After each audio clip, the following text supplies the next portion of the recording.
Trump gets a load of hot air, Leonardo DiCaprio and thousands of Green Warriors brave 90th heat to march in D.C. and across America on the president's 100th day in office. Actor Leonardo DiCaprio joined thousands of climate change protesters in Washington, D.C. to mark President Donald Trump's 100th day in office. Large crowds gathered on Pennsylvania Avenue for the People's Climate March, an event that saw about 300 coinciding protests around the country, according to organizers. The mercury rose to around 90 degrees in D.C., and protesters brought their own water bottles and sunscreen as they warned about the dangers of global warming.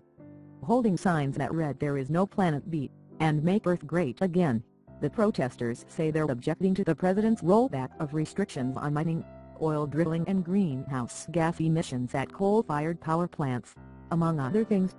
Demonstrators in Washington started their march near the Capitol and slowly made their way to the White House. DiCaprio, known for his environmental activism, marched alongside people indigenous to both North and South America while carrying a sign that read, "Climate change is real."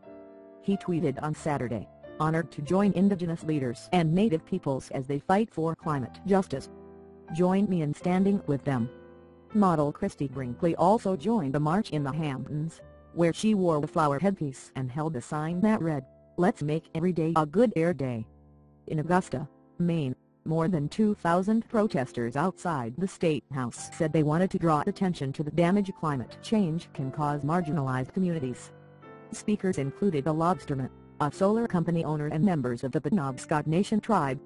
"I've seen firsthand the impacts of climate change to not only the Gulf of Maine, but also to our evolving fisheries, and to the coastal communities that depend upon them," said lobsterman Richard Elson, of Friendship, Maine.